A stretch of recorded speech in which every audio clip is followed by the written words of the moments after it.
Bonjour, c'est Yann du blog meublepapa.com. Bienvenue sur cette vidéo. Alors aujourd'hui, je voulais évoquer un sujet que j'ai déjà évoqué en article il y a déjà quelques mois maintenant. Donc il s'agit des erreurs que l'on peut commettre en immobilier ou plutôt des fausses croyances. Donc je vous parle de ça tout de suite après.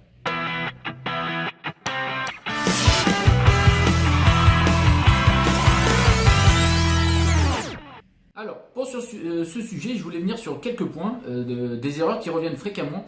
Pourquoi j'ai décidé de les remettre en avant aujourd'hui? Déjà, la première raison, c'est que je reçois des mails et j'ai vu qu'en fait cet article il était un peu passé à la trappe puisqu'il est sorti au début du blog et que au final, peut-être beaucoup ne l'ont pas vu. Alors, je vais évoquer aujourd'hui 7 erreurs ou 7 croyances qui peuvent être vraiment des facteurs limitants et qui posent problème quand on débute. Alors, la première, c'est la première qui ressort dans les questions, notamment par rapport au sondage que j'ai créé, c'est de croire qu'il faut être riche pour commencer, ou simplement d'avoir vraiment une belle somme sur des comptes bancaires.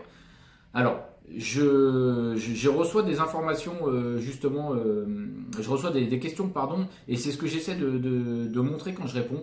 Ce n'est pas du tout une obligation. Alors, moi, j'avais eu un apport quand j'ai acheté mes mobilos, mais c'est un petit peu différent. Par contre, en ce qui concerne l'immobilier, je n'ai fait que des achats sans avancer l'argent. Même pour je le répète, même pour les meubles. Donc, je n'ai pas avancé les frais de notaire, je n'ai pas avancé les meubles et je n'ai pas avancé pour acheter les immeubles ou les maisons.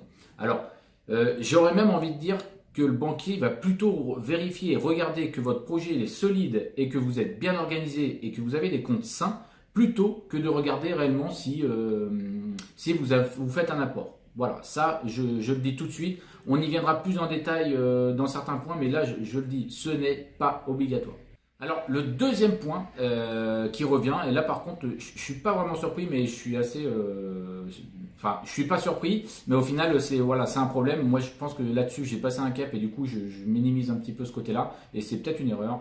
C'est de ne pas écouter son entourage. Ça, c'est une grossière erreur. Autant, j'ai envie de dire, il est important de se former, de faire attention, d'avoir des éléments et de ne pas se lancer n'importe comment, mais quand même de se lancer. Par contre, écouter son entourage, on a tous des personnes autour de nous qui trouvent toujours des problèmes, même quand il y a des solutions, et qui au final sont très déstabilisants et découragent. Là où vous allez être enthousiaste pour mettre quelque chose en place, même si vous aviez bien réfléchi, et ben voilà, il y a des personnes qui vont dire non mais c'est pas possible, sinon tout le monde le ferait, et en plus tu te rends compte s'il n'y a pas les loyers qui tombent, etc., etc. Donc ça, vraiment, je le répète, c'est une grossière erreur. Pourquoi? Parce que, c'est même pas une erreur, c'est simplement qu'il faut passer au-delà et il faut apprendre à développer ce qu'on appelle le mindset dans les formations. Mais vraiment, c'est la prise de confiance en vous, le fait que vous êtes sûr de ce sur quoi vous vous lancez. Et quelques temps après, vous allez voir, une fois que vous serez lancé, vous allez recommencer, réinvestir, peut-être investir d'une autre manière, mais vous allez vraiment faire quelque chose. Donc cette étape, il faut vraiment la franchir. On n'écoute pas le discours négatif des gens que l'on a autour de nous. Alors, troisième type d'erreur qui peut être réalisée, c'est pas une erreur définitive, mais si on peut l'éviter, je conseille vraiment de le faire, c'est d'acheter sa résidence principale en premier. Alors, je l'évoque dans l'article, pourquoi? Simplement parce que si vous achetez votre résidence principale en premier, vous allez diminuer votre capacité d'emprunt. Et c'est tout à fait logique puisque vous allez peut-être avoir un emprunt pour lequel vous allez rembourser 6, 700, 800 ou 900 euros ou peu importe. Mais en tout cas, ça va être un revenu, ça va être quelque chose que vous allez dépenser chaque mois pour rembourser votre résidence principale. Et du coup, le banquier, lui, il voit quoi? Il voit que vous avez moins de capacité d'emprunt et vous avez aussi au final moins d'argent qui pourrait être dépensé dans un investissement. Donc, je le dis, si vraiment vous n'avez pas acheté votre résidence principale, et ça c'est pareil, ça va avec l'autre point qu'on a vu tout à l'heure, n'écoutez pas l'entourage. Il est très intéressant, contrairement à toutes nos idées reçues, il est très intéressant de faire des investissements d'abord et d'acheter sa résidence principale plus tard.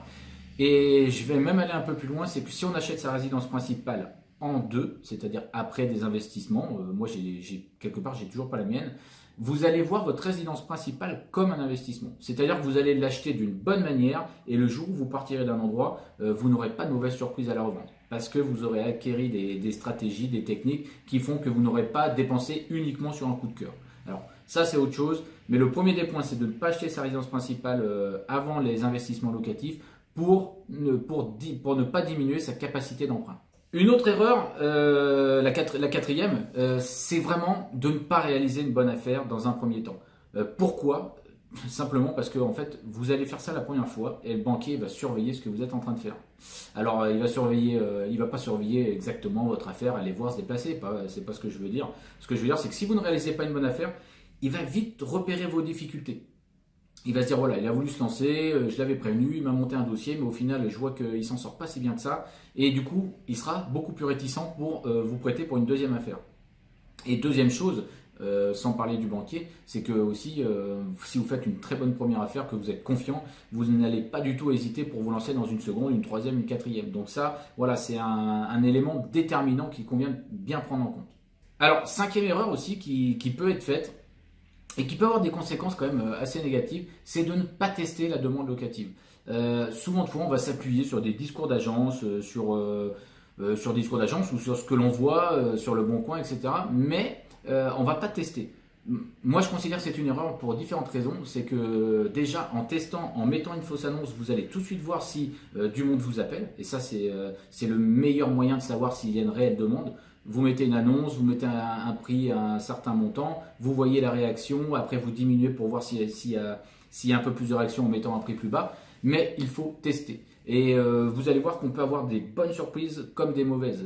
Bon, malheureusement, les mauvaises, ça serait pas bon signe, ça voudrait dire qu'il n'y a pas trop de demandes.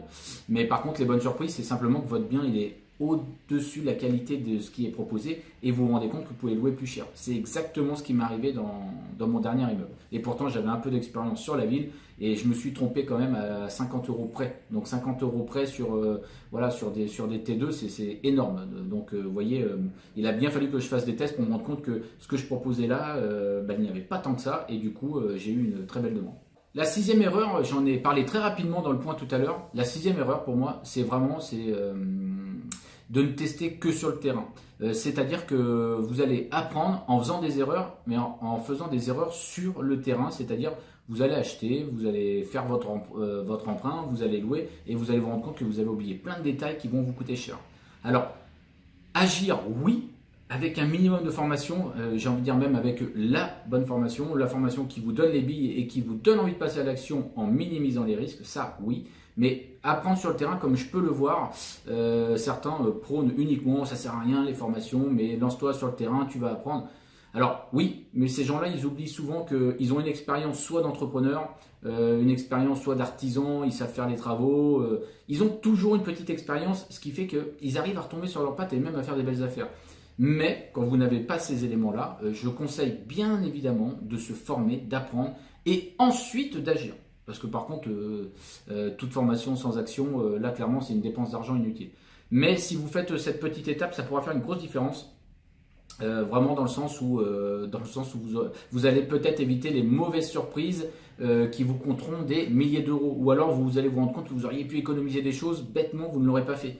Donc payez une formation 500 euros qui va vous permettre d'économiser 10 000. Voilà, je vous laisse faire le prorata, mais je crois que c'est vraiment utile. Donc voilà, je fais une petite parenthèse pour tous les détracteurs de formation. Sachez qu'il en existe de très bonnes. Moi, j'espère à l'avenir, je pourrais en réaliser une très bonne aussi. Mais franchement, voilà, moi, je n'y vois pas que l'aspect commercial et business. Mais sachez qu'il y a des gens très compétents et qui vont vous éviter de faire des erreurs grossières qui vous coûteront des milliers d'euros. Alors, la dernière des erreurs, justement, voilà, j'y viens, on l'a un peu évoqué en parallèle à ce qu'on vient de dire tout à l'heure. C'est justement, la grosse erreur, c'est de ne jamais passer à l'action. Alors, vous former, oui, apprendre, oui, ça c'est essentiel, mais ne jamais passer à l'action, là vraiment, là, j'ai envie de dire que c'est là, à ce moment-là, où on ne peut rien pour vous. Si vraiment vous avez l'impression de savoir, d'être formé, mais que vous ne recherchez pas et que vous ne passez pas à l'action en achetant, forcément, là ça va être problématique. Donc ça, c'est la dernière des erreurs que je vais évoquer aujourd'hui. Mais sachez qu'il y a tout un travail à faire sur la manière de voir. Et si j'ai un conseil à vous donner, c'est de lire quelques livres. Alors, j'en mettrai peut-être en lien sous cette vidéo, mais surtout, j'en proposerai à un autre moment. Mais lisez des livres qui nous permettent de revoir un peu notre système éducatif et de voir que l'on peut agir autrement qu'en étant forcément salarié. Et on peut gagner autrement et on peut voir l'avenir autrement. Mais ça passe vraiment par un développement d'état d'esprit qui s'entretient régulièrement. Et une fois qu'on a ces petits déclics, il y a beaucoup de choses qui évoluent. Donc, moi, je voulais vous évoquer ces 7 points parce que vraiment, j'ai des questions qui reviennent par rapport à ça. Et j'ai vu que du coup, j'en avais un petit peu... Enfin, c'était un petit peu pénible de relancer à chaque fois en disant, voilà, j'ai fait un article là-dessus. Donc, je vous remettrai le lien de cet article sous la vidéo. Mais Peut-être que ça, c'est 7 points que moi j'estime importants quand on commence. Donc vraiment, commencez par ce petit développement personnel, par vous former, apprendre des choses et après ce passage à l'action. Donc, je voulais évoquer ça en vidéo, c'est chose faite. J'espère que j'aurai des questions à ce sujet-là une nouvelle fois. On pourra développer, il y aura aucun problème. En tout cas, moi je vous dis à très bientôt. N'hésitez pas à télécharger sous la vidéo mon guide 9 étapes essentielles pour acheter, meubler et louer une bonne affaire.